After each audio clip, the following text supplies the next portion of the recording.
sempre que eu tenho contato com um empresário, um gestor, né, para mim fica muito claro, né, que geralmente eles conhecem, sabem o que fazer, né, o que deve ser feito para corrigir aí os problemas de baixa lucratividade, etc.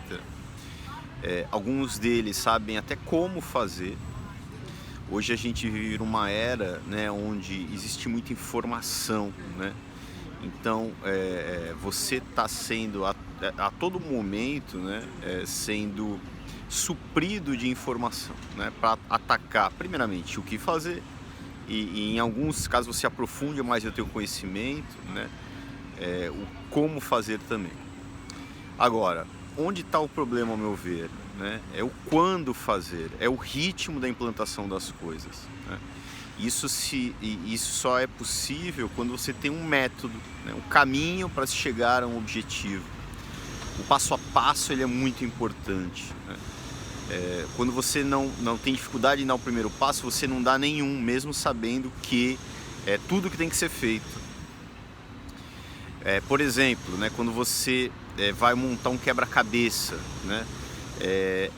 Você ali no primeiro momento, ali não tem um método, você se vê numa grande dificuldade, né? Provavelmente você vai ter um método, né, que é você colocar as primeiras peças da lateral, né? Porque você sabe que quando você começar a colocar as primeiras peças, você ganha energia para completar ali aquele desafio, né? Então as primeiras peças, né, sobretudo, são as mais difíceis, né? Isso, o guia de um método, de novo, é fundamental. Aqui em Portugal, por exemplo, na Europa, tem o IKEA, ou IKEA, como eles chamam aqui, né? Eu não sei se existe no Brasil, mas eu montei minha casa inteira, né, com os móveis de lá, né? Cama, armários, enfim. E ali, né, eu não tenho uma noção, uma inteligência espacial muito boa. Até na época da faculdade eu tinha muita dificuldade, apesar de ser engenheiro. Toda a parte de desenho para mim era muito difícil, a minha inteligência espacial não é das melhores, né? Eu ia melhor nas matérias de lógica e analítica, mas ali, no caso do IKEA, tem um passo a passo muito bem definido, né? Eu, que não tenho muita habilidade, eu consegui montar todos os móveis sem nenhuma dificuldade, né? Outro dia eu fui num camping, certo? Fazer um acampamento, era sonho da minha filha, aí ela pediu de aniversário uma barraca, né? Aí nós fomos comprar a barraca de camping, né? E ela queria uma que tivesse uma sala, etc. Ou seja, eu olhava para aquela barraca, né? E olhava para a dificuldade da montagem da barraca. Mas ela quis aquela ali e foi aquela, né? Chegou lá no dia de montar a barraca. Eu confiava na minha esposa, porque ela tem mais habilidade do que eu, tem mais visão espacial do que eu, mas ela foi a primeira a correr, né?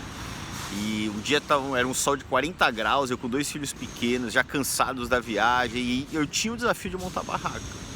Aí eu peguei o manual ali de instruções, confiando, né? Como se fosse um IKEA, ou seja, eu sabia que ia ter o desafio, mas com passo a passo eu conseguiria chegar lá. Conclusão, o passo a passo praticamente não existia, era um desenhinho, certo? Que me deixou deprimido quando eu vi o desenho, eu desisti do desenho, porque ele não me dizia nada, e eu decidi montar aquela barraca, né? Muita dificuldade, os primeiros passos ali parecia que não iam, não saíam, a primeira estrutura, a base, os primeiros passos foi muito difícil. Depois que eu montei os primeiros, aí a coisa fluiu naturalmente. Na tua empresa é a mesma coisa, né? O que fazer, o como fazer com um pouco mais de desafio, mas o mais importante é você como gestor, é o passo a passo, o que priorizar primeiro, por onde começar, né? Muitos de vocês até acompanham algumas pessoas especialistas na área, o que é importante, é um conhecimento importante, mas busque aí quem passa a informação organizada, estruturada, porque quem tem um método por trás, porque em alguma altura você vai ver as peças se juntarem, né? E você pode até testar aquele método e não funcionar, mas ao testar e não funcionou, por exemplo, você aprende também com erro, né? Aí você vai daquele método desenvolver um método melhor. Então é isso, né? Busque sempre um método, sempre um caminho, né? priorize, né? A gente, por exemplo, num restaurante, a gente sabe quais são os focos principais, eu vou até falar mais sobre isso, mas ao meu ver é sempre começar atacando o CMV, que para mim é o foco principal. Eu vou falar um vídeo específico sobre isso, mas vender mais, né? A busca cega por vender mais, tem um porquê disso que eu vou explicar. Coloca o negócio em risco, então vamos pelo caminho mais fácil, que é CMV, né? Trancar o estoque, etc, etc, etc. Então é isso, um abraço, até a próxima.